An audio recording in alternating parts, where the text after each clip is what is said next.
లోకంలో ఉండే స్థిరుడెవడు?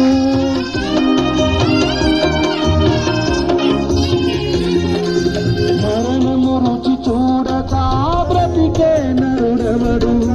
కలకాలం లోకంలో ఉండే స్థిరుడెవడు? చిన్న పెద్ద తేడా లేదు మరణానికి, చిన్న పెద్ద తేడా లేదు మరణానికి. కుల మతాలు అడ్డము కాదు శ్మశానానికి, కుల మతాలు అడ్డము కాదు శ్మశానానికి. ఈ జీవితం విలువైనది, మరులారా రండని సెలవైనది.